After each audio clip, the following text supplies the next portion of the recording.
Yes guys, hello. Yan. Roll na ba yung camera natin? Yan. Dito ako sa sa park. Ayan. At dito ako nagwo-walking every Friday and Saturday. Ayan. So, but today medyo hindi naman tayo magwo-walking. Parang walking na din. Pero medyo medyo mas mabilis lang. Kasi meron lang ako i-share sa inyo. Actually, hindi to bago eh. Hindi to unboxing or what. I-share ko lang sa inyo. Kasi ito yung ang ginagamit ko once a week. Friday walking and then Saturday is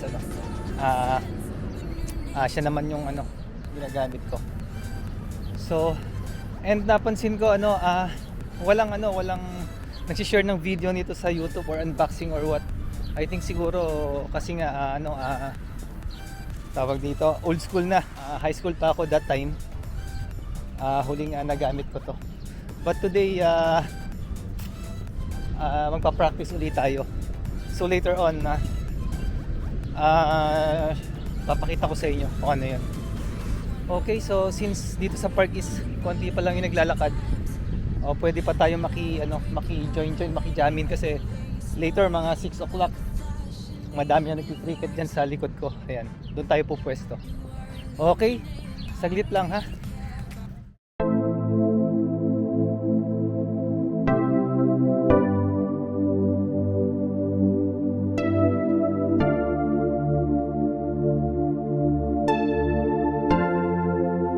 Yes guys, welcome back. So nandito na ulit ako. Oo nga, kanina pa ako nandito eh. So yon, medyo madilim pa but I think okay na, di ba? Yan, nakauna siya. Ayan. So yun, nag-start ng dumami yung mga tao. I think siguro pwede na rin akong makisabay sa kanila kaysa dumami pa sila mamaya. Kasi mamaya puno na to ng mga nakikriket eh.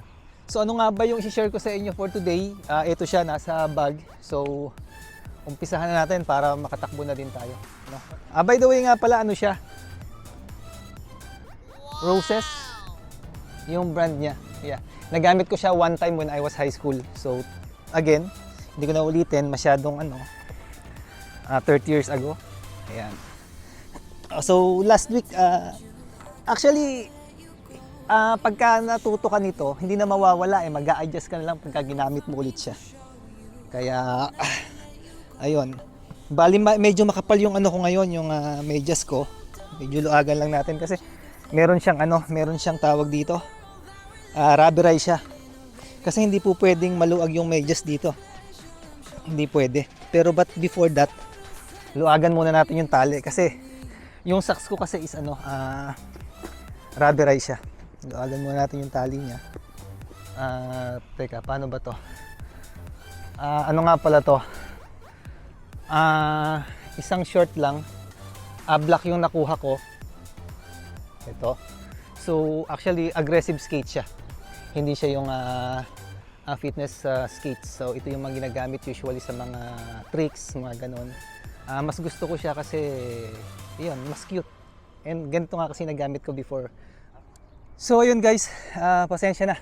In-adjust ko pa kasi yung lace niya kasi medyo mahigpit and then rubberized kasi yung socks ko na ginamit kaya hindi ko maipasok yung paa ko. Hindi kasi po pwede nga maluag dito kasi masakit sa paa or baka magkaroon ka ng injury pagka maluwag siya, kaya hinigpitan ko. So okay, ito na siya. Don't tell me that it's over. Never say that I can't relate. I still wanna come over, 'cause I know that it's not too late. I know I made mistakes, I know I lied. I should have noticed, yeah, I should have tried. And all the loving that I just ignored, I'm gonna revive it, I'm gonna revive it.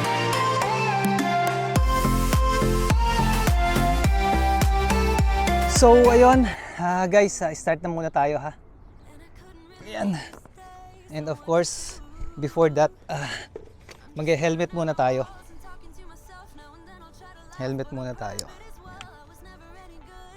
Okay. Yan. So, dito tayo. So, yan. Dito tayo testingin natin kung susunod yung camera.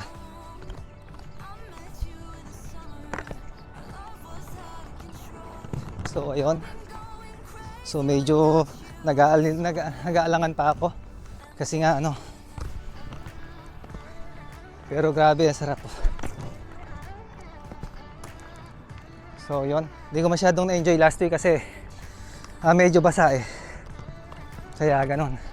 But dito, ayan. Ayan. So, pakita ko. Walking lang muna tayo ngayon. Practice. Kasi, sabi ko nga, huling gamit ko nito is yun nga yung when I was churba. But ngayon, okay na siya. Kailangan ko pa rin ng gear talaga kasi nag-aalangan ako. Ayan. Sarap gamitin, grabe. Talagang iba yung mga skates na ganito. So, ayan. So, yun guys, gaya ng sinabi ko last week. Today, testingin na natin. So, hindi pa rin, although hindi nawawala, pero pero kailangan pa rin ng practice pagka matagal ka nang hindi nakapag-inline skates. So, imagine for 30 years. So, for 30 years, walang skates, walang inline. So, ngayon lang ulit. Actually, last week, lakad-lakad lang, ikot-ikot. Pero hindi pa rin ganun, mag-a-adjust ka pa rin kasi pagka matagal ka talaga, kailangan mo mag-practice ulit. But still, alam pa naman yung basic. Kaya ito, kakapa-kapa pa ulit. So, testingin natin. Yep. So, hindi rin pala maganda rito. Medyo magaspang pala dito. Medyo magaspang yung road. Yung road, tama. Yep. Medyo magaspang siya. Hindi siya makinis. So, kailangan pa rin talaga ng practice. So, hindi ko nadala yung yung protective gear. Madumi kasi. Nakakatakot ng tumalon-talon. Baka, alam niyo na. By the way, pala to? Before nga pala makalimutan, pala siya, ang model niya is Roses M12 or Majestic 12. Yep. Or M12 for short. So ito yung pinaka-famous na inline skates ng Roses. Yan. Bali yung frame niya, ito yung boots niya, it's hard plastic. Tapos yung liner niya, stock liner lang siya. Yung gamit ko sa kanya, stock liner lang. Tapos yung boots niya, so wala siyang dito, wala siyang screw dito. So naka-fix siya. Okay, so and then ito, UFS siya, pwede siya palitan ng frame. Plastic frame siya. Yan. Pwede naman siyang palitan. Okay, kasi yun yung nakalagay sa specs niya. Tapos yung gulong niya is 58mm. 58mm yung gulong niya. Stock pa rin siya. Tapos yung bearing niya is ABEC 5. So yun pa rin yung stock, ABEC 5. So ito yung frame niya. Medyo mainit na kaya pack up na tayo. So just only a quick quick comment or what ko dito sa Roses M12. So still siya, grabe siya, napaka-comfortable niya sa paa. Yun lang, may mga nagsasabi before, yun nga, nagkakaroon daw ng blister yung paa nila. I think siguro it's just because dun sa medyas na ginagamit. Kasi ako meron akong ankle support, tapos meron akong support, tapos makapal yung medyas na ginamit ko. Kaya hindi ako nag-blister. Then sarap sa paa. Walang kahit anong hassle or whatever, masakit or so on. So yun. Suwabing-suwabe ko yung pagkakasuot ko sa kanya before. So yun lang, hindi lang ako makapag-rampa, makatalon kasi medyo natatakot pa ngayon. Kasi nga tawag dito nag-a-adjust pa or kailangan pa ng isang medyo matinding practice. So far, okay naman siya. Okay naman yung niya. Kaya, yun, no comment ako. Thumbs up. So, by the way, nga pala itong size nung sa akin? 42. 42 siya. 42, 43. Ano, 43, 44. Kasi size 10 yung kinuha ko eh. Kasi kung kukuha kayo, much better talaga kung mas malaki ng one size kesa dun sa original na shoe size nyo.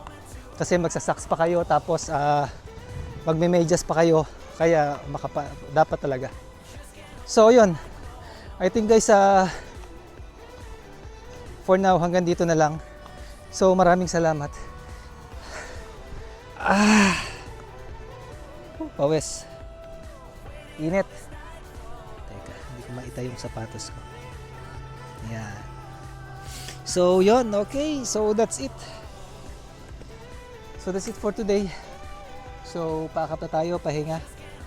And then yun. I think siguro bukas ulit. Okay? Thank you guys. See you later. Bye.